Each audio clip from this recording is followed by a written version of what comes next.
जिस तरह से अजय चौटाला लगातार कहते थे कि कानून जो है लेके आए वापस नहीं होते, उनमें बदलाव होता है और ये तीनों कानून वापस हो गए हैं, तो अब जेजेपी का क्या स्टैंड है इस बात पर?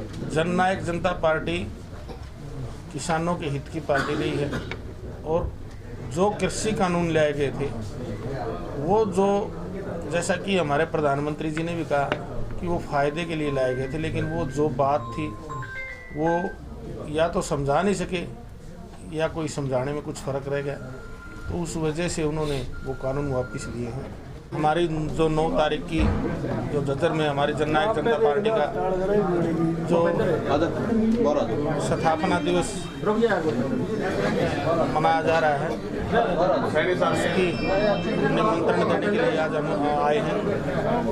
भाई अमरजीत डांडा हमारे जो जजर रैली के सह प्रभारी हैं, सभी कार्यकर्ताओं की टीम मिल करके आज ये फैसला लिया गया था कि हर हल्के वाइज हम मीटिंग रखेंगे और हल्के वाइज मीटिंग में कार्यकर्ताओं की जिम्मेवारी लगाएंगे। 3 तारीख को हमारे भाई डिप्टी सीएम दुष्यंत चौटाला जी सोनीपत जिला की मीटिंग लेंगे, तो हम ये जिम्मेवारी लगाने आए हैं आज कि 3 तारीख से पहले हम गांव-गांव जा कर के एक गांव को टच करने और उसमें वहाँ हमारी कितनी भागीदारी हमारी रैली में होगी, उनके सबकी जो साधनों की जो व्यवस्था है वो जिम्मेवारी है वो सारी लगाने के लिए आगे। मंत्री जी, जिस प्रकार से किसान अभी भी एमएसपी को लेकर आंदोलन में रहते हैं, तो क्या आपको जिस प्रकार से आप 9 तारीख को या 3 तारीख को दुष्यंत जी आ रहे हैं कि अनुरोध का सामना नहीं करना पड़ेगा? जो 3 कृषि कानूनों की वापसी की जो बात थी, हमारे किसानों की मांग थी जो, वो हमारे प्रधानमंत्री नरेंद्र मोदी जी ने खुले दिल से उन्होंने उन कानूनों को वापस लेने का काम किया और उन्होंने प्रार्थना की कि किसानों के जो 3 कृषि कानून थे वो वापस ले लिए गए हैं और किसान अपने घर को जाए। फिर भी कोई एमएसपी को लेकर के प्रधानमंत्री जी ने कहा कि एमएसपी जो हमारी जो उसमें जो कमेटी का गठन किया जाएगा उसमें किसान भी होंगे, मंत्री भी होंगे, राजनीतिक और राजनीतिक दल के भी आदमी होंगे, तो उसके लिए कमेटी का गठन कर देंगे। और आज मेरे ख्याल में अभी मैं पढ़ रहा था सोशल मीडिया पे कि शायद वो कृषि कानून का बिल वापसी का ले भी आए। लेकिन किसानों ने तो कहा है कि अभी विरोध करेंगे, हरियाणा में विरोध जारी रहेगा।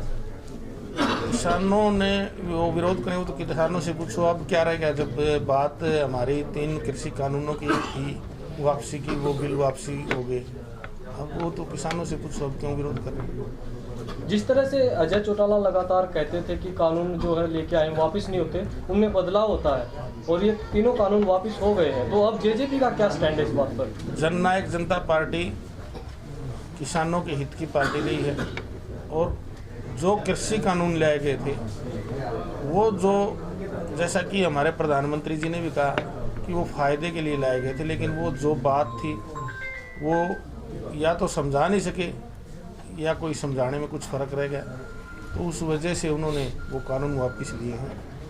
डॉक्टर अजय सिंह चौटाला जी का पहले भी यही स्टैंड था, जननायक जनता पार्टी का यही स्टैंड है। हमेशा भाई दुष्यंत चौटाला जी ने खुले मन से ये कहा कि मैं मध्यस्थता करने के लिए तैयार हूँ, अगर किसान आगे आएंगे तो मैं मध्यस्थता करने के लिए तैयार हूँ और जो बात है वो बात करवाने के लिए तैयार हूँ। लगता है किसानों को, जो किसानों का साथ है वो जेजेपी को मिलेगा अब आगे? निश्चित रूप से मिलेगा। किसान मजदूर की पार्टी है जननायक जनता पार्टी, निश्चित रूप से मिलेगा और आपको रैली में 9 तारीख को देखने के लिए मिलेगा किसान मजदूर कितने पहुंचते हैं। अनूप जी, इसका मतलब आप मानते हो कि ये कानून ठीक है, क्योंकि प्रधानमंत्री तो नहीं समझ आ पाए हैं किसानों को, तो कानून किसी न किसी हिसाब से ठीक मानते? जो कानून बनाए गए थे वो किसानों के लिए, जो उसके अंदर जो बात थी कोई गलत बात थी तो वो उन्होंने ये भी रखी थी भाई वो बात ठीक करवा सकते हैं। मतलब आपका तो यही कहना होगा ना कि डायरेक्टली वो हम समझा नहीं पाए कानून ठीक है। हमने जो कानून बनाए अब तो वापसी हो गई, अब तो ठीक और गलत का तो वो तो बाद की बात जब दोबारा आएंगे उसको कि भाई प्रधानमंत्री ने वापस ले लिया। मैंने ये कहा कि प्रधानमंत्री जी ने ये कहा कि हम ये कानून जो थे हम समझा नहीं पाए इसलिए हम वापस समझा नहीं पाए। कानून प्रधानमंत्री जी ने, मैं प्रधानमंत्री जी ने कहा है वो बात आपको बताई है। आपका क्या नजरिया वैसे कानून ठीक है? कानून जो बनते हैं किसानों की हक के लिए जो कानून होते हैं वो कानून ठीक ही होते हैं। मंत्री जी, जिस प्रकार से पिछले दिनों जिस प्रकार से दुष्यंत जी की घोषणा थी कि 50 किलोमीटर से ज़्यादा छात्रों को परीक्षा देने के लिए नहीं जाना पड़ेगा, लेकिन 200 किलोमीटर तक विद्यार्थियों ने या जो पेपर देने वाले लोग थे उन्होंने धक्के खाए। तो अब जिस प्रकार से आप दूसरी घोषणाएं कर रहे हैं कि भी वो भी लागू की जाएगी, तो कैसे विश्वास किया जाए? हम पार्टी का जो हमारा घोषणा पत्र था उसमें सबसे बड़ी हमारी घोषणा थी 75% युवाओं को रोजगार दिलाने की, और उसका हमने गजट नोटिफिकेशन करवा दिया है और 75% युवाओं को रोजगार के लिए घोषणा कर दी गई है। पेंशन की थी, वृद्धावस्था पेंशन की, उसमें भी लगातार बढ़ोतरी हो रही है। और भी जो अनेकों मुद्दे थे इस प्रकार के, वो हमारे धीरे धीरे हम उनके हमारे जो घोषणा है उनको पूरी करते जा रहे हैं। धन्यवाद। पार्टी की हड्डी कार्यकर्ता साथियों, आज जो एजेंडा रैली का है, दूसरी बार रैली के लिए मीटिंग ली रहे हैं हमारे प्रभारी से प्रभारी। मैं तो प्रभारी जी आपको एक आश्वस्त करता हूं, जो भाई बलजीत ने जो बात की, हम गांव-गांव में जाएंगे और सबसे मिलेंगे, और गाड़ी जो भी भाई गाड़ी ले जाना चाहता हो, किसी कारण से कोई किसी व्यवस्था हो, तो गाड़ी जितनी भी ले जाओ हम सब गाड़ियों की व्यवस्था कर देंगे। गाड़ी ले जानी भरनी आपने, उसका खर्चा हम अपनी तरफ से चाहे सामूहिक तौर पे मिलकर करें चाहे अकेले करें। किसी भाई को भी जाना हो घुमाने हल्के से, तो हम गाड़ी की पूरी व्यवस्था कर देंगे।